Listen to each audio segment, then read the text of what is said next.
नमस्कार दोस्तों, OCN network में आपका स्वागत है। 26 जुलाई को एक ऐसी घटना हुई जिसने कांग्रेस के जो पुराना स्वभाव है उसका और जो उसकी फितरत है, जो उसकी आदत है, प्रकृति है, स्वभाव है, उसको एक बार फिर उजागर करके रख दिया। और ये पहली बार नहीं है जब उसने अपने सहयोगियों के साथ इस तरह का व्यवहार किया हो। 26 जुलाई को कांग्रेस के गौरव गोगोई ने अविश्वास प्रस्ताव का नोटिस स्पीकर को दिया और आपको ये जानकर के ताज्जुब होगा कि ये जो अविश्वास प्रस्ताव है, ये सिर्फ कांग्रेस की तरफ से दिया गया। उसके साथ बेंगलुरु में जो 25 और दल थे, उनकी इसमें कोई भागीदारी नहीं थी। एक और अविश्वास का प्रस्ताव अगर आया तो वो बीआरएस के नेता जो तेलंगाना के मुख्यमंत्री हैं केसीआर, उनकी पार्टी के सांसद की तरफ से आया। लेकिन टीएमसी हो, समाजवादी पार्टी हो, उद्धव ठाकरे के नेतृत्व वाली शिवसेना हो या आपकी वामपंथी दल हो, ये सब हतप्रभ थे ये जानकर के डीएमके भी कि साहब हमसे तो विचार विमर्श तक नहीं किया कांग्रेस ने, और एक तरफा, और संभवतः इसलिए कि श्रेय सारा अविश्वास प्रस्ताव लाने का कांग्रेस अकेले ले ले। इसको लेकर के इनके जो अभी नए नए कुछ सहयोगी दल बने हैं जो पहले इनके साथ नहीं थे, उनमें गहरी नाराजगी पनपी। नतीजा ये हुआ कि जब इनकी बैठक हुई फ्लोर की रणनीति बनाने के लिए, क्योंकि आजकल पार्लियामेंट को कब तक नहीं चलने देना है, किस मुद्दे पर क्या नारेबाजी करनी है, कहाँ धरना प्रदर्शन देना है, किन बिंदुओं पर लोकसभा को, राज्यसभा को बाधित करना है, ये सब आजकल इनकी संयुक्त बैठकों में हो रहा है। उस बैठक में मल्लिकार्जुन खड़गे के सामने जब ये कांग्रेस की मनमानी पर ऐतराज जाहिर किया इन पार्टियों ने, तो उन्होंने सॉरी कहा और कहा कि आगे से ऐसा नहीं होगा। लेकिन ये इन दलों के नेताओं के साथ पहली बार इस तरह का सलूक नहीं है कांग्रेस का। 23 जून को पहली बैठक इनकी पटना में हुई थी। नीतीश कुमार सबकी अगवानी कर रहे थे, एयरपोर्ट पर पहुंच करके गुलदस्ते दे करके अगवानी कर रहे थे। पटना की बैठक का सारा बंदोबस्त भी उन्होंने ही किया था और अच्छी खासी खातिरदारी हुई थी, सबका सम्मान हुआ था। जो बैकग्राउंड में फोटोग्राफ लगे थे उसमें किसी का छोटा किसी का बड़ा नहीं था। लेकिन जब 17-18 जुलाई को ये बैठक बेंगलुरु में हुई, तब तक कांग्रेस का इस पूरी मुहिम पर एक तरीके से कब्जा हो चुका था। ये कांग्रेस की तरफ से पहला झटका था सहयोगी दलों को। दूसरा झटका उन नीतीश कुमार को दिया गया जिन्होंने इनिशिएट किया था सारे विपक्षी दलों को इकट्ठा करने का। बेंगलुरु की सड़कों पर उनके बड़े बड़े पोस्टर बैनर लगे हुए थे जिसमें लिखा गया था कि ये प्रधानमंत्री पद के लायक विश्वसनीय व्यक्ति नहीं है। मतलब उनको ये आईना दिखाया गया था, उनको ये संदेश दिया गया था कि आप कभी भारतीय जनता पार्टी के साथ चले जाते हैं, कभी आप लालू और कांग्रेस के पास चले आते हैं, आपका कोई भरोसा नहीं है, आपको प्रधानमंत्री पद का उम्मीदवार नहीं बनाया जा सकता, चेहरा नहीं बनाया जा सकता। और वो पोस्टर बैनर वहां की कांग्रेस सरकार ने नहीं हटवाए। तीसरा झटका जो इन्होंने अपने सहयोगियों को दिया, जब ये सब लोग उस जगह पहुंचे जहां ये बैठक होनी थी, वहां 3 लोगों के बड़े फोटो लगे हुए थे बैनर पर। वो थी सोनिया गांधी, वो थे राहुल गांधी और मल्लिकार्जुन खड़गे।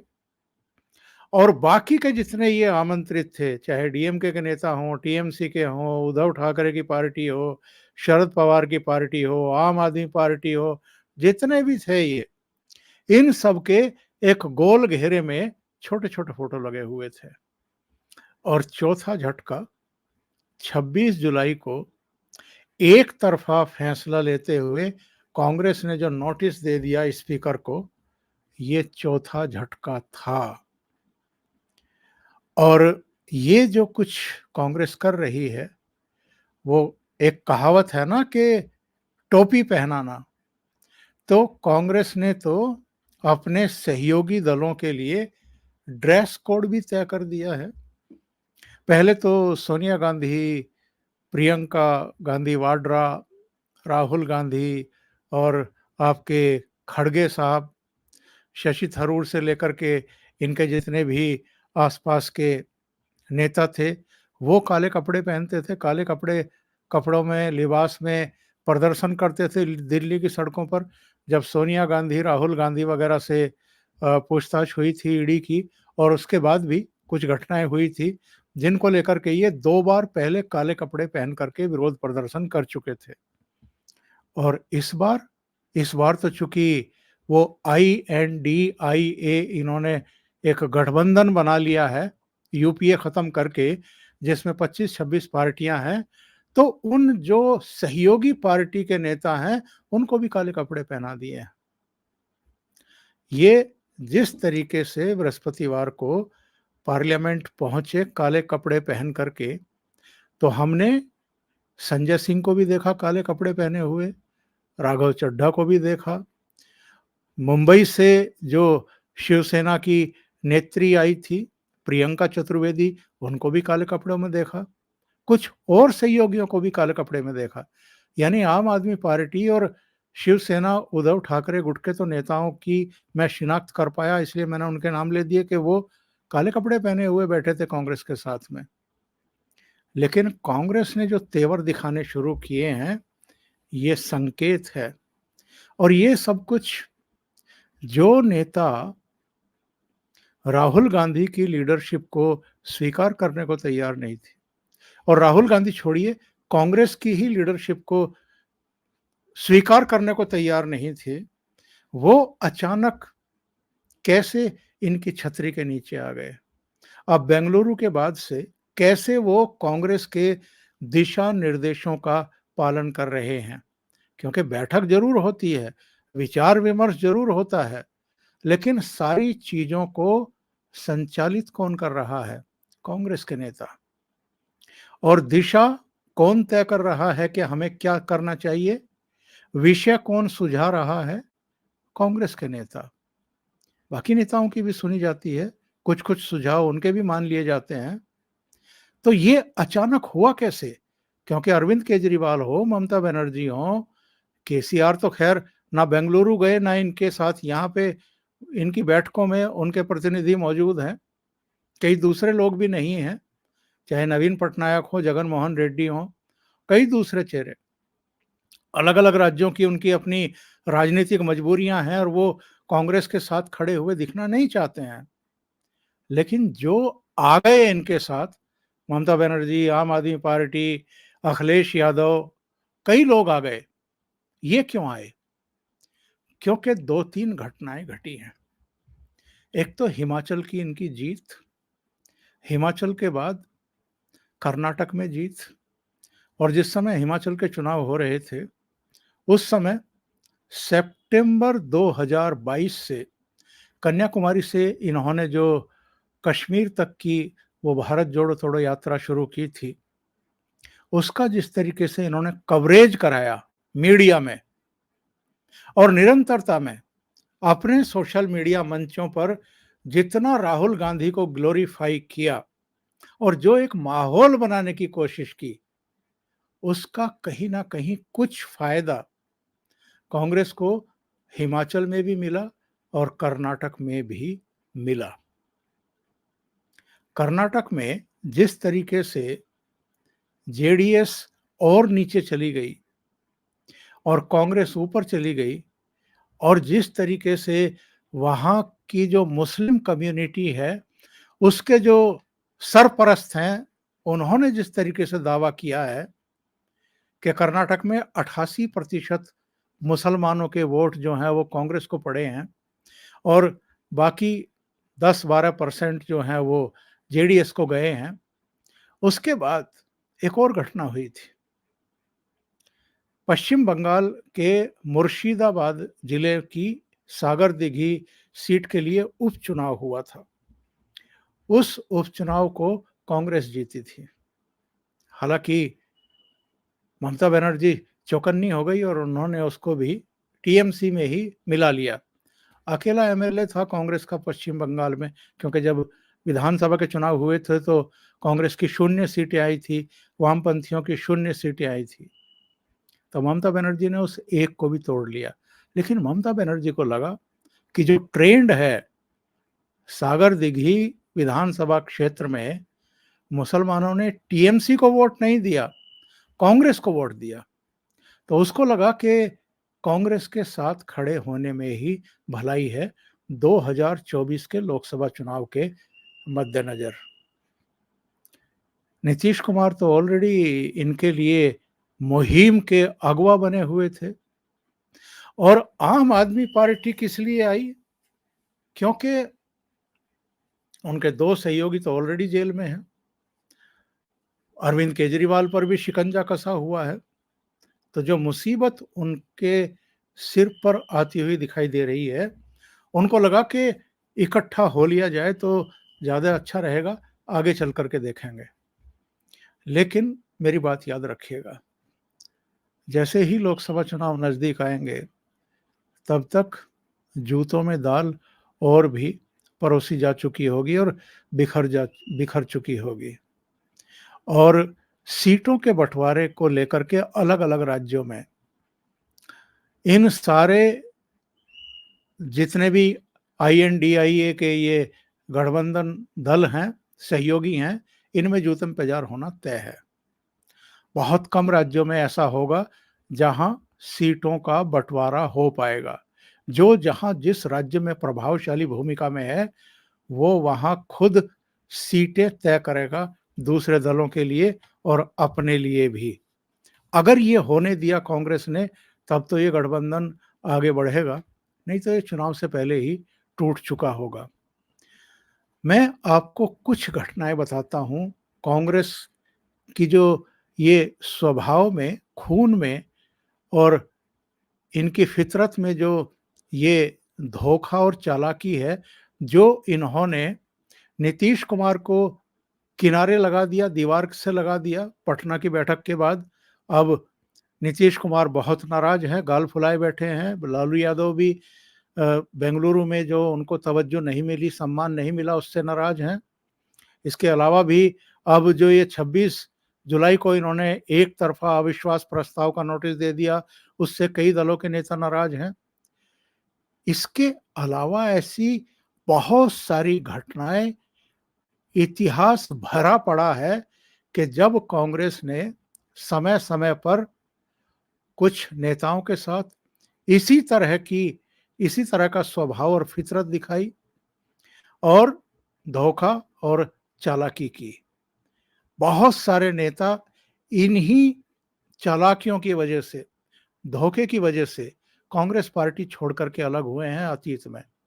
ममता बनर्जी को भी लगा लीजिए, केसीआर को, जगन मोहन रेड्डी को, शरद पवार को, इसके अलावा भजन लाल, बंसी लाल, केरल के भी नेता, कई राज्यों के नेता, पश्चिम बंगाल के भी नेता। तो ये सब कांग्रेस से किनारे हुए। इसके अलावा पीवी नरसिम्हा राव के साथ क्या किया था इन लोगों ने? उनके साथ तो बहुत बुरा व्यवहार किया था। उनके पार्थिव देह को 24 अकबर रोड भी नहीं ले जाने दिया गया, सोनिया गांधी के अहंकार के चलते। डॉक्टर मनमोहन सिंह तो नाम के प्रधानमंत्री थे, सुपर प्राइम मिनिस्टर तो सोनिया गांधी थी। एचडी देवगौड़ा के साथ क्या किया था जब वो प्रधानमंत्री बने थे? आई के गुजराल के साथ इन्होंने क्या किया था?